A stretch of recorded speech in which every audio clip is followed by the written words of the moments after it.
Oi pessoal, tudo bem com vocês? Vamos começar hoje a nossa segunda parte da aula de parasitologia sobre leishmaniose, né? Semana passada a gente viu sobre o ciclo de transmissão, a morfologia do parasito, né? E vimos também sobre as formas que a doença se apresenta, a LTA e a LVA. Essa semana a gente vai ver então a parte de epidemiologia, sintomas, tratamento e profilaxia, para a gente terminar, tá bom? Vamos lá então. Com relação à epidemiologia da doença, né? Ela é classificada pela OMS como uma doença emergente de característica 1, categoria 1, né? Então quer dizer que essa doença, ela é uma das mais emergentes, uma das que a gente mais consegue encontrar no mundo inteiro, por isso ela é classificada na categoria 1. E a categoria 1 dessas doenças, né, parasitárias, ela é uma categoria que inclui todas as doenças que a gente não tem um controle ainda. Então, são doenças que ainda não são controladas, né? A sua disseminação ainda é muito grande no mundo. A OMS também, ela faz a classificação da leishmaniose como uma consequência, né, do aumento da globalização no mundo, o aumento do desmatamento, porque a gente tendo, né, o aumento da diminuição das matas, nós temos então um aumento do vetor, né, nós vamos ter um aumento de mosquitos, isso em áreas urbanas, né. No mundo todo, nós temos mais de 2 milhões de casos, né, que se distribuem em 98 países. Então, a gente pode dizer, sim, que é uma doença global. Nós temos também mais ou menos 350 milhões de pessoas que estão em risco no mundo todo.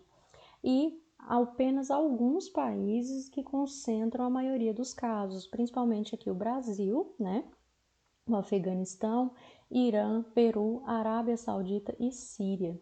Isso vocês podem ver que são países de clima seco, né, e também de clima quente. No Brasil, na região aqui da nossa América Latina, nós temos 90% de casos, principalmente no Brasil, no Peru e na Bolívia. Bom, esse mapa aqui, ele mostra pra gente, né, a população em risco aqui na América Latina e América Central. Nesse mapa, a gente consegue perceber que no Brasil, por exemplo, né, nessa região aqui, nós temos por volta de 50 a 75% das pessoas em risco de contrair essa doença.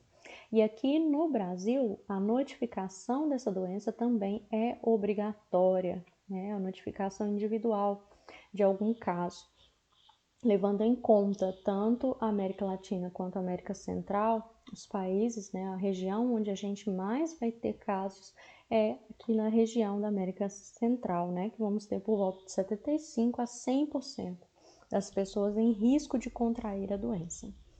Bom, ainda falando de epidemiologia, aqui no Brasil, nós temos um pico de transmissão da doença que ocorre a cada 5 anos, ou seja, a cada 5 anos nós temos um aumento muito grande, né, da doença aqui no Brasil. E aí esse aumento, ele é causado principalmente pela proliferação do mosquito, né? Por volta de 95 a 2014, nós tivemos um registro de 25.763 novos casos aqui no Brasil, né? E vocês podem ver aqui, ó, que esse período, né, não é tão antigo assim. Esse foi o último pico que nós tivemos, né? Considerando o pico de mais ou menos 5 anos, por volta de 2020, 2021, 2022, provavelmente teremos mais um pico de transmissão, né? No Brasil, isso de 2001 a 2010, nós tínhamos por volta de 248 mil casos dessa doença aqui no Brasil, né? E a nossa região, que é a região centro-oeste, possuía por volta de 40.903 casos, né? Isso é bastante, considerando a população total. Em 2003, o Ministério da Saúde considerou a leishmaniose como uma doença autóctona, né? O que é uma doença autóctona? É uma doença que surge e ela é natural, ela é daquele local, né? Ela é própria da região. Então, em 2003, ela foi considerada como uma doença autóctona aqui no Brasil. Bom, aqui nesse mapa que vocês podem ver, um pontinho vermelho desses, como um pontinho vermelho aqui, significa que nós temos um caso para cada pontinho vermelho desse, né? E aí a gente pode ver a distribuição dela aqui no Brasil. Sendo que na região sul nós temos pouquíssimos casos, talvez 1, 2 ou até mesmo, né, menos do que 50 casos, como nós podemos ver aqui. Bom, falando agora um pouquinho de diagnóstico, né? O diagnóstico da leishmaniose, quanto mais cedo, melhor é o tratamento. Então, o diagnóstico é importante que o enfermeiro, né, ou o profissional da saúde que atendeu o paciente saiba identificar os sintomas e saiba diferenciar os sintomas de outras doenças, para que a gente possa conseguir, então, ter um diagnóstico rápido e cedo, para que esse paciente possa, então, ser tratado a tempo. Aqui, então, com relação ao diagnóstico clínico, o diagnóstico clínico é aquele que nós levamos em conta sinais e sintomas, né? No diagnóstico clínico, a gente utiliza todos os sintomas do paciente e também os dados epidemiológicos, né? Não sei se vocês se lembram, mas na doença de Chagas, por exemplo, né, o simples fato de morar em uma área endêmica, morar em uma área em que há muitos casos, já te faz ter a suspeita. Então, aqui também é a mesma coisa. Então, se você atender um paciente de uma área que se sabe que se está tendo um surto ou que já houve grandes casos, né, grandes números de casos, esse paciente, então, pode sim ser considerado como um paciente de risco de ter essa doença, né? Então, o diagnóstico clínico leva em conta os sinais e sintomas e também os dados epidemiológicos desse paciente. É necessário também fazer um diagnóstico diferencial, ou seja, diferenciar a leishmaniose de outras doenças, como por exemplo, doenças por fungos, né, infecções bacterianas da pele, doenças virais, né, doenças inflamatórias também, e neoplasias malignas, ou seja, câncer de pele e úlceras, qualquer outra ferida. Por quê?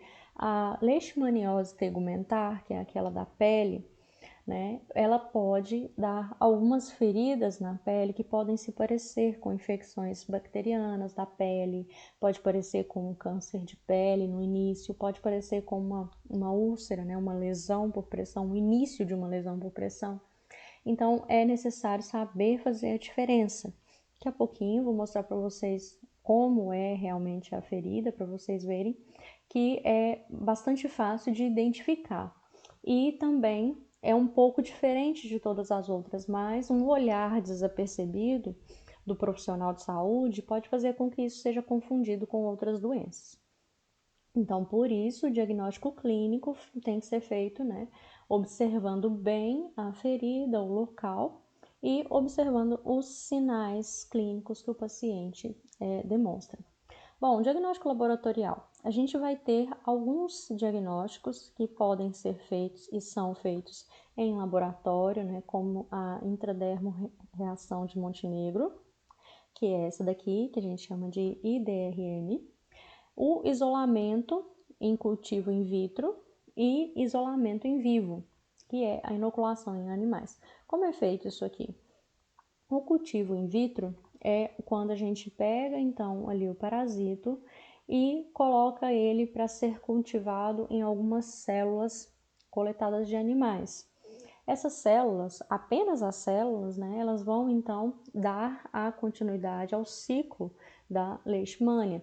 E aí a gente observa se realmente, né, o laboratorialista, ele vai observar se realmente é ou não uma leishmania.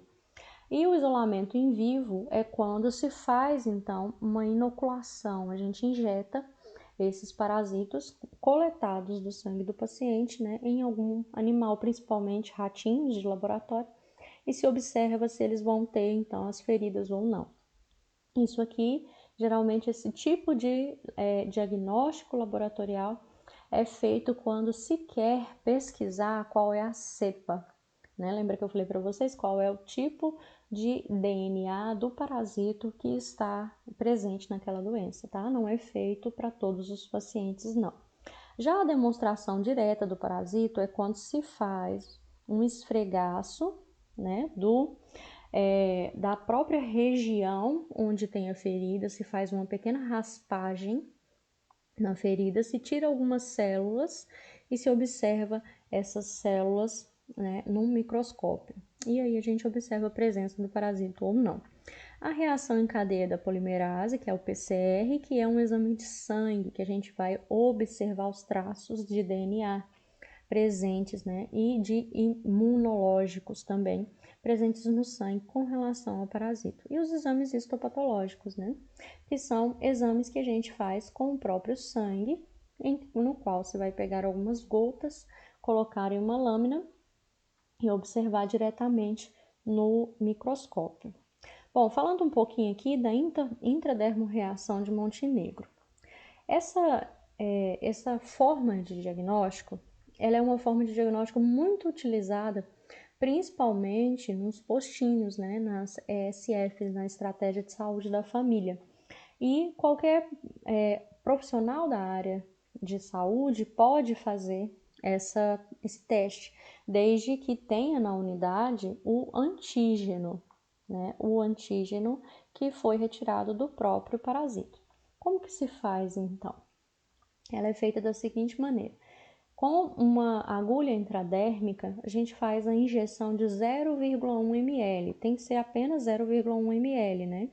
Porque a via intradérmica nós não podemos colocar grandes volumes. Então, se faz uma injeção de 0,1 ml de antígeno na face anterior do antebraço do paciente, nessa parte lisa. E aí, então, se espera por volta de 48 até 72 horas. E aí, ao mesmo tempo que se faz essa inoculação, em que a gente faz essa injeção, a gente demarca o local. Vocês estão vendo aqui, né, essa marcação feita com caneta mesmo e a data, né? E aí, o que acontece? A gente faz essa marcação para ver o tamanho que ficou, então, a reação que a gente chama de enduração no braço do paciente. O que é isso? Quando você injeta o antígeno, ele vai formar uma pequena bolha. Nessa bolha, se o paciente já tiver a doença, já estiver com leishmaniose, essa pequena bolha ela vai ficar endurecida, porque vai aumentar a quantidade de leishmanias no local e essa bolha vai começar a endurecer para formar então a ferida. E aí nós podemos observar de 48 até 72 horas, né, uma induração, um endurecimento dessa bolha com mais que 5 milímetros. E isso a gente considera como um teste positivo, como vocês podem ver aqui, ó. Né? Isso aqui é o teste na hora que foi feita a inoculação e aqui depois da induração. E essas marcações, elas são importantes, porque essas marcações vão me dizer o quanto essa pequena bolha que eu injetei cresceu ou não. Vamos lá, então. Falar um pouquinho de sintomas, né? Aqui vamos falar primeiro da leishmaniose da tegumentária e depois da visceral. Bom, depois de 3 semanas, né, que ocorreu a picada, como eu falei para vocês, a gente vai ter uma pequena pápula, como se fosse, né, um furúnculozinho bem pequeno no local onde foi que o mosquito picou o paciente. E aí, então, essa pequena pápula ela vai aumentando de tamanho. Isso é a grande diferença entre a leishmaniose e outras doenças de pele. Ela vai aumentando de tamanho, aquela bolha vai crescendo, né, até que ela começa a ficar coberta por crostas. O que seria isso? Ela começa a ficar coberta por pele morta, né? Aquela região vai ficando seca e começa a descamar. E aí então vai ter a abertura de dentro para fora de uma pequena área redondinha, na qual a gente vai ter umas bordas que vão começar a se elevar. E aí, dentro daquela área, dentro das bordas dessa pequena área, nós vamos ter então uma região que ou vai estar com um pouco de secreção ou vai estar totalmente recoberta por áreas descamativas, né? Ela também pode se manifestar como algumas lesões inflamatórias na área da mucosa, nariz ou boca, que é o caso, né, dos outros tipos da leishmaniose que a gente viu na semana passada, né, a leishmaniose difusa e a leishmaniose cutâneo-mucosa. Essas formas também, o início delas é igual a tegumentar simples, a doença de pele, né? Da mesma forma que vai acontecer uma pequena pápula que vai começando a crescer e começando a ficar descamativa.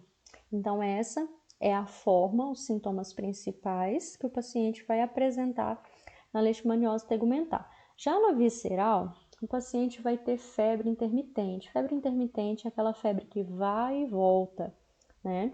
E ela pode ter até mesmo semanas de duração.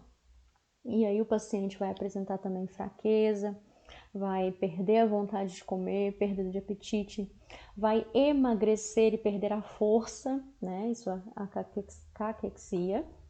E ele vai apresentar também sintomas respiratórios, principalmente dificuldade para respirar, né? Pode, em alguns casos, apresentar taquipneia também. O paciente costuma ter tosse, né? Apresenta diarreia sanguinolenta, né? Que é a diarreia com sangramento. O paciente pode sangrar pela boca também, e ele pode ter anemia com leucopenia, ou seja, diminuição dos leucócitos, né? Porque justamente ela vai atacar, como nós vimos, né? As células de defesa do corpo. O paciente pode ter inchaço do abdômen, principalmente na região do baço e do fígado, né? Isso aqui é muito comum e é um dos grandes sintomas que nos fazem, então, identificar a leishmaniose visceral no nosso paciente, que é esse aumento do baço e do fígado, né? Nós chamamos isso de hepatomegalia para o fígado, né? E esplenomegalia para o baço, tá? Então, hepatomegalia quando tem um aumento do fígado e esplenomegalia quando tem o aumento do baço. E o paciente também vai ter comprometimento da medula óssea. Então, vamos lá. Na leishmaniose tegumentar, né, que nós vimos que ela também é conhecida como úlcera de Bauru, nariz de tapi, pode ser chamada de botão do Oriente, pode ser chamada de ferida brava, né? Ela sem tratamento, ela pode ter consequências graves e uma das principais consequências é a desfiguração do paciente, né? Aqui nós temos as úlceras, como eu falei para vocês. Esse daqui é o primeiro estágio, né? Quando já houve a induração, ou seja, a área onde o mosquito picou o paciente já está durinha, né? Depois disso, ela começa a vir nesse ponto aqui. O que é isso? Esse é o ponto em que há a descamação. Vocês podem ver que essa ferida, olha só as bordas, né? Como as bordas são grossas, isso é uma grande característica.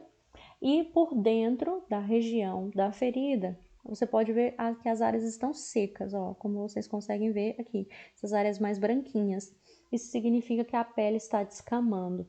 E aqui, nessas áreas mais escuras, está começando a perder, né, a parte mais externa da pele, para chegar então nesse ponto aqui, né? Que é já uma úlcera em estado avançado, né? Que já perdeu já todas as camadas aqui, né? Nesse caso, as bordas, como vocês podem ver, já estão bem mais evidentes, bem mais grossas. E aqui dentro a gente tem secreção já um pouco purulenta, a gente já tem uma secreção com um pouquinho de pus, um pouco de água proveniente das células que foram mortas, né? Então, esse é o estágio de evolução da úlcera. Lembrando que essa mesma úlcera pode acontecer em várias regiões do corpo, como no caso da leishmaniose difusa, e também pode acontecer nas mucosas, exatamente dessa forma, né? Como é no caso da leishmaniose cutâneo-mucosa. Aqui nesse caso, né, como eu mostrei, acabei de falar para vocês, esse é um exemplo de leishmaniose cutâneo-mucosa, né? Aqui na mucosa do nariz do paciente, o que aconteceu? Aquela mesma ferida que a gente viu não tratada, ela teve toda a destruição, né, do septo nasal desse paciente aqui. E aqui, nesse caso, que é um caso já bem avançado, a gente consegue ver que ela já destruiu toda a região do nariz e do lábio superior, né? Esse caso aqui, bem avançado, provavelmente com mais de anos em que essa ferida não foi tratada. Nesse caso, a gente consegue ver, então, aqui um exemplo da leishmaniose difusa, tá? Porque nesse paciente que a gente observa aqui, nós podemos ver, olha só, nas mãos dele, né? No rosto, bochecha, aqui na região dos olhos, na outra bochecha também, um pouco no nariz e nas mãos da outra, nos dedos da outra mão também, né? Lembrando que a difusa é aquela que a gente vai ter várias lesões presentes no paciente. Bom, a leishmaniose visceral agora, como nós falamos, né, na semana passada, ela vai acometer principalmente os órgãos internos, né? E ela é a mais comum de causa de óbito nos pacientes, né? Então, o paciente com leishmaniose tegumentar em qualquer uma das suas fases, a principal consequência é a desfiguração. Já na leishmaniose visceral, a principal consequência é que o paciente pode vir sim a óbito. E aqui uma imagem para mostrar para vocês o que eu falei com relação ao inchaço do abdômen, com relação à esplenomegalia e à hepatomegalia. Esse desenho feito aqui, a canetinha, né, no abdômen dessas crianças, é para indicar para vocês o tamanho do crescimento, né, do fígado e do baço. Isso aqui a gente faz usando as técnicas do exame físico. Não sei se vocês já viram ainda, mas a gente faz, então, utilizando a percussão, a palpação e a percussão.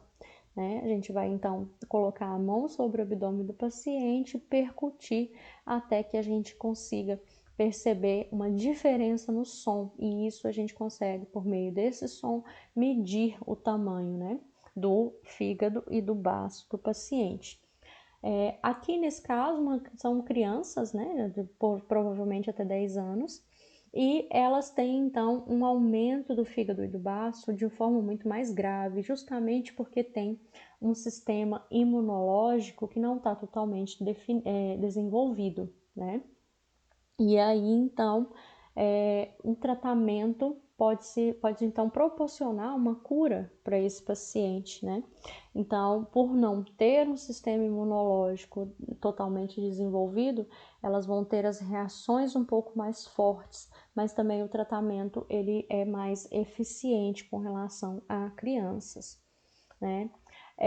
Aqui nesse caso a gente consegue ver os sintomas, né, de emagrecimento, sintomas de anemia e a caquexia, que eu falei para vocês, que é a falta de energia, né, a dificuldade que a pessoa vai ter então para se locomover, para poder ter a sua vida normalmente. Aqui nesse paciente, já um paciente adulto, que também tem presente aqui um aumento do fígado e o aumento do baço, também feito pela mesma técnica como eu falei para vocês, né? É muito comum os adultos, né, ficarem imunocomprometidos, terem a sua imunidade muito baixada pela leishmaniose. E aí, esses pacientes, né, principalmente os que já são portadores de pneumonia, tuberculose, de AIDS, eles têm então um acometimento muito maior da doença e uma dificuldade muito maior em alcançar a cura, né? Falando agora um pouquinho do cão, falando um pouquinho dos dogs, né? O que acontece é que ele é um dos hospedeiros da doença, né? E aí, o que vai acontecer com os cães é bem semelhante ao que acontece com os homens, né? O que vai acontecer aqui é que nos homens nós vamos ter uma parasitose e nos cães nós vamos ter uma zoonose. Por isso, A leishmaniose canina, ela também tem que ser combatida, né? Nós também precisamos, como uma forma de profilaxia, como uma forma de erradicar a doença, nós também precisamos tomar cuidado com os cães e tratar os cães também, né? E aí então ela é transmitida da mesma forma, pelo vetor infectado, que é o mesmo mosquito, né? E não tem transmissão direta de um cão para outro cão, da mesma coisa, né?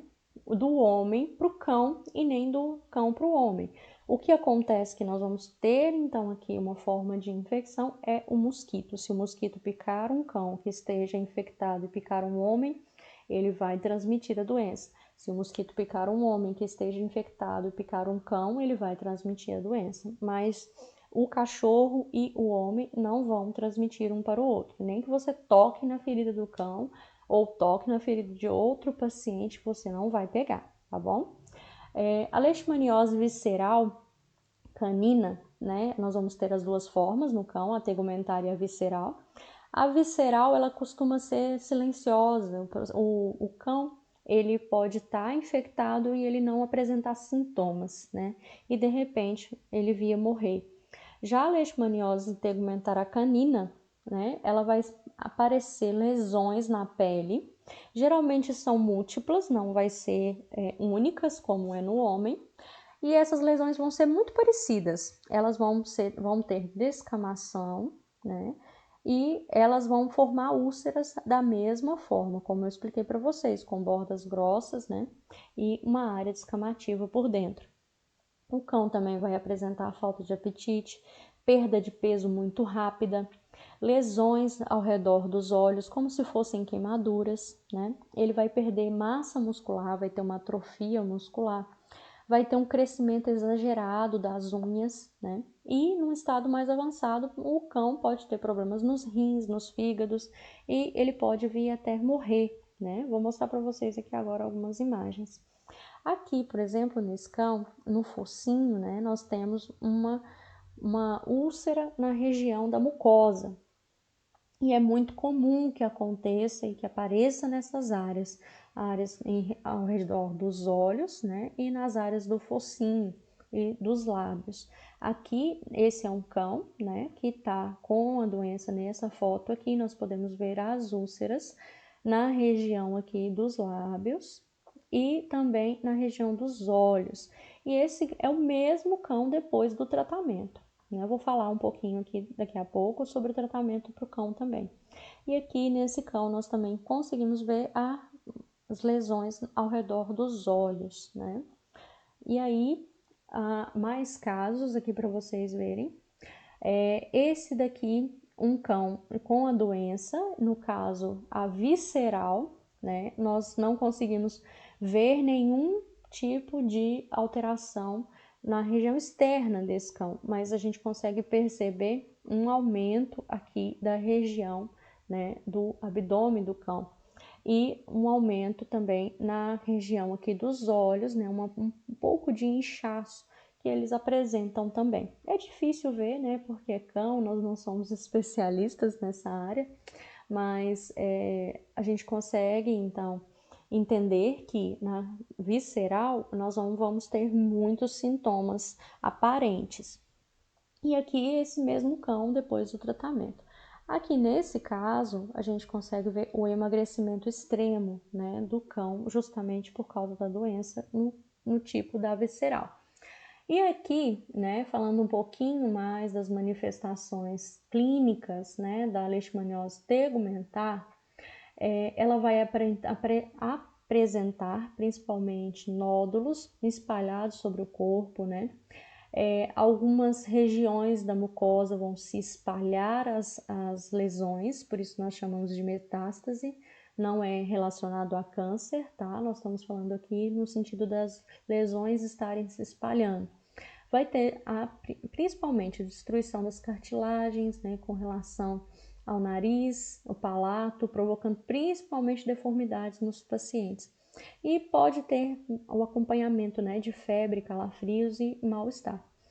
E aí também, falando da visceral, como eu falei para vocês, nós vamos ter a esplenomegalia, que é o inchaço do baço, a hepatomegalia, o inchaço do fígado, a poliedenia, que é um inchaço dos linfonodos, né, dos gânglios.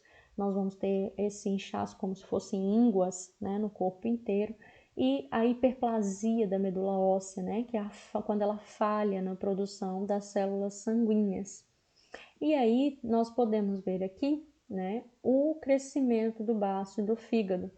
Nessa imagem aqui a gente vê, por exemplo, um baço normal, né? Esse daqui é um baço normal. E aqui um baço já infectado, né, pelas leishmanias. Então aqui nesse caso a gente consegue ver a esplenomegalia. E aqui a hepatomegalia, né, que é o aumento do fígado. Bom, falando um pouquinho mais de diagnóstico, como vocês viram, nós temos o exame físico, principalmente com relação à análise diferencial das lesões, os diagnósticos parasitológicos, né, que a gente pode fazer então a pesquisa do parasito, pela histologia, pelo estudo do sangue ou pela biópsia de um pedacinho da lesão, o diagnóstico imunológico, como o teste de Montenegro, e outros como a serologia e o teste rápido. O teste rápido ele pode ser feito para os cães, nós ainda não temos teste rápido para humanos. Na leishmaniose visceral, a gente vai ter então um diagnóstico clínico também, principalmente com relação à palpação do abdômen, né, palpação e percussão do abdômen do paciente, e também alguns tipos de testes sorológicos, né, como, por exemplo, os testes de PCR, né, e o esfregaço sanguíneo que a gente pode fazer com o próprio sangue do paciente. Aqui já no diagnóstico parasitológico, né, se pode pegar então uma pequena parte do baço, do fígado, né, ou um pouco de líquido da medula óssea e fazer então essa análise histológica, né, aquela análise de biópsia mesmo. Bom, o teste rápido, como eu falei para vocês, ele pode ser feito no cão, apenas no cão. Infelizmente, nós não temos esse teste rápido ainda para humanos, né? E esse é o kit. Ele é como se fosse um teste rápido para doenças sexualmente transmissíveis. Ele vem com uma plataforma com 2 campos, né? 2 poços que a gente chama, uma alcinha de coleta, uma solução de tampão, que a gente vai fazer da seguinte forma. Nesse local, a gente vai colocar a amostra, que é o quê? Que é esse sangue que a gente coleta, então, com essa alça aqui. Essa alça aqui, nós vamos fazer um pequeno furinho na orelha do cão e aquilo ali vai gerar uma gota. Essa gota, ela é colocada nessa parte redondinha que vocês podem ver aqui, ó. E essa gota, então, é colocada dentro da solução. E aí, nós colocamos essa solução mais a gota aqui nesse poço e depois nós colocamos a solução de tampão aqui. Então aqui a gente coloca uma gota e aqui a gente coloca 2 gotas. E aí o que vai acontecer? Ele vai então fazer essa leitura aqui. Aqui nós temos a área de controle e aqui o teste. Se aparecer essa listrinha aqui no T de teste, quer dizer que foi positivo. Se não é positivo, se tiver negativo, vai aparecer apenas na área de controle, quer dizer que o teste funcionou. Mas, repito, esse teste ele é feito apenas para os cães, nós ainda não temos para os humanos. Bom, falando agora de tratamento, né? A leishmaniose, de modo geral, ela é tratada principalmente com o antimônio pentavalente, que também é chamado de SB, e os nomes comerciais é o Glucantine, Glucantin ou Pentostan, né? Eles vão ter uma ação parasiticida no macrófago, ou seja, eles vão agir matando o parasita dentro do macrófago, né? E a dose recomendada é de X miligramas, né? Dependendo do quilo do paciente, por quilo por dia, de 28 até 30 dias, por via intramuscular ou endovenosa. Efeitos colaterais que eles podem causar, né? Cardiotoxicidade, ou seja, ele pode ser tóxico para o coração e pode até mesmo causar morte súbita se essa conta aqui relacionada aos quilos do paciente, né, não for feita de forma correta. Pode acontecer de elevar as enzimas hepáticas e pancreáticas e aumentar a hepatomegalia e a esplenomegalia.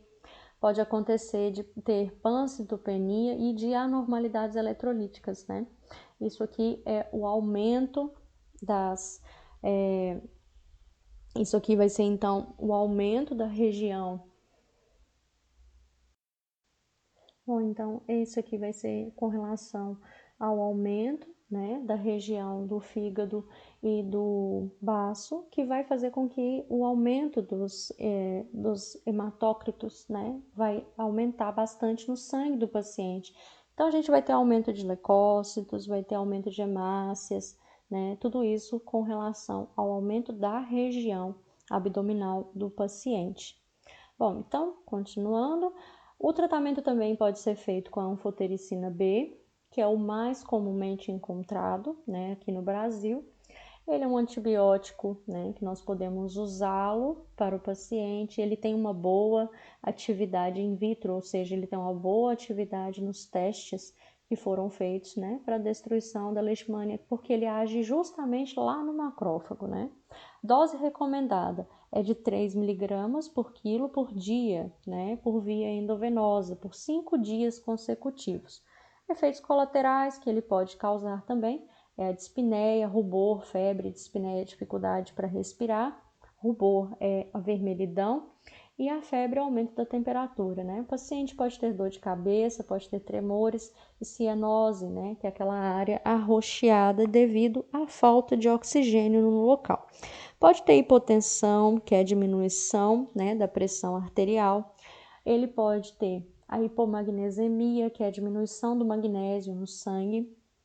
O paciente pode ter distúrbios de comportamento, apresentar irritabilidade, nesse caso aqui, principalmente. Pode ter calafrios, náuseas, né? Pode apresentar vômitos, diminuição do potássio, que é a hipopotassemia, e flebite, que é a inflamação, né, das veias, principalmente das veias nas quais o medicamento vai ser infundido. E aí temos também como uma outra opção a pentamidina, né, que vai agir principalmente na síntese de DNA do parasita. Ela vai interromper um pouco da replicação do parasito, né? Dose recomendada é de 4 mg por quilo por dia, durante 7 semanas por via intramuscular ou endovenosa. Efeitos colaterais que ela pode causar é a dor no local da injeção, principalmente cefaleia, dor de cabeça, pode dar um gosto metálico na boca do paciente, congestão tanto nasal quanto intestinal, dispneia, dificuldade para respirar, e a epineia, que é aquela respiração acelerada e difícil. Bom, como eu falei para vocês, né, nós vamos ter então aqui no Brasil principalmente o glucantime e a anfotericina B, e aqui para vocês verem uma lesão tratada, né? Essa lesão aqui no início, ela está num estágio intermediário, porque aqui nós temos mais uma área descamativa do que úmida, e essa lesão aqui é de 6 meses após o tratamento com a anfotericina, que ficou dessa forma aqui, né? Ou seja, apenas uma cicatriz no local. Como eu falei para vocês semana passada, né? Eu tive uma lesão de leishmaniose no joelho esquerdo e eu tenho apenas a cicatriz dessa forma aqui. Como a minha lesão não foi muito grande, a cicatriz também não ficou muito grande, mas ela tem um tom diferente da pele ao redor, né? E vai ficar assim sempre, porque fica realmente uma cicatriz no local. Bom, para a leishmaniose visceral, aqui também no Brasil, nós tratamos principalmente com o glucantime e a anfotericina B, né? E como nós falamos, eles têm alguns efeitos colaterais, como as arritmias. Ele não pode ser usado em gestantes, isso aqui é importante, tá? e nem em pacientes que já tenham doenças hepáticas, ou doenças renais, ou que sejam hipertensos, porque ele pode justamente agravar essas doenças que o paciente já tem. Bom, isso aqui para vocês eu achei interessante trazer essa história, né? Um paciente portador de leishmaniose visceral, o nome dele é JRS, ele tem 35 anos, sexo masculino, né? 20 dias após o uso do antimoniato de glucamina, ou seja, o glucantine, né, na dose de 20 miligramas por quilo por peso, durante 20 dias, né, esse paciente começou a regredir os sintomas e o tratamento durou em média de 40 dias. Aqui é uma imagem de como estava, né, o fígado e o baço desse paciente antes do tratamento. E aí vocês podem perceber que provavelmente aqui essa região indica a costela, tá, do paciente, e aqui a região onde o fígado estava. Pela forma como está o abdômen desse paciente, provavelmente o fígado já deve estar por aqui, que é mais ou menos a região normal que ele deveria estar, né? Isso indica o quê? Uma regressão da doença e principalmente desses sintomas. No caso, para os cães, né, nós temos uma vacina que não é muito barata, né? O custo dela sai em média de mais ou menos R$ 1.000 e ela tem um grande potencial, né, de tratamento para os cães.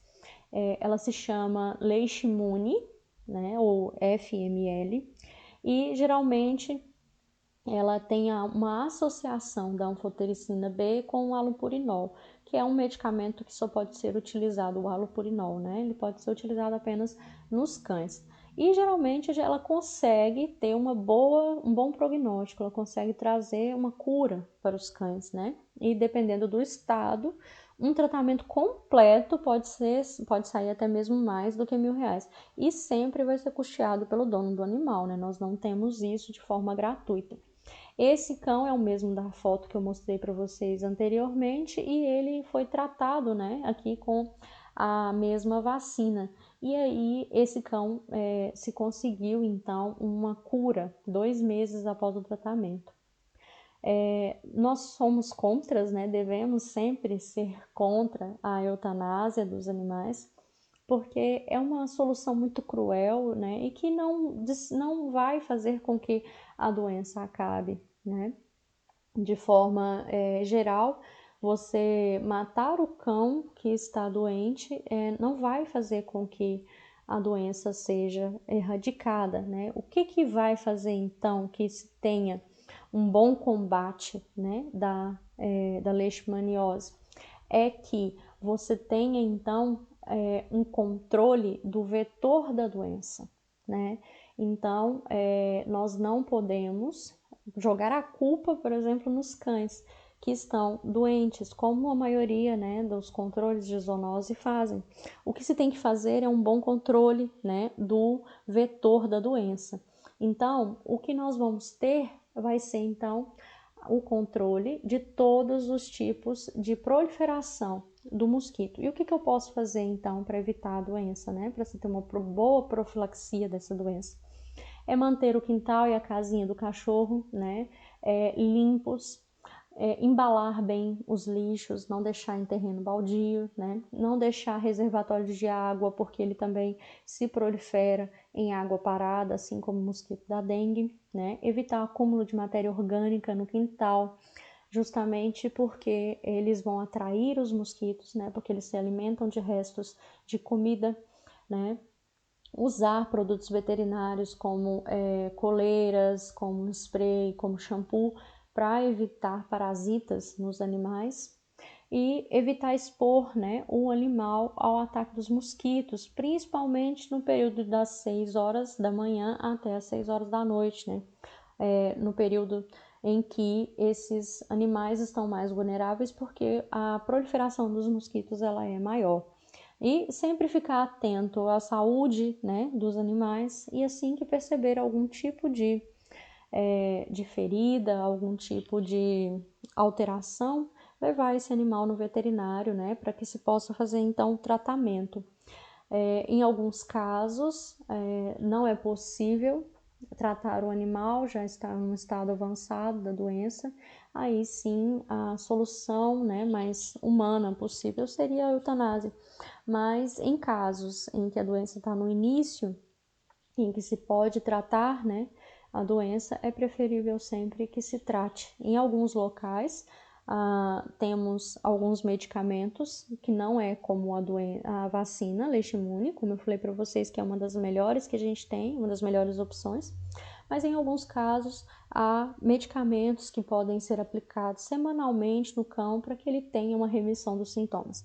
Então, o principal a fazer é ficar de olho para que se possa observar e se ter, então, um diagnóstico mais recente, tanto do animal quanto do homem. Pessoal, espero que vocês tenham entendido. Qualquer dúvida, vocês já sabem, podem me procurar.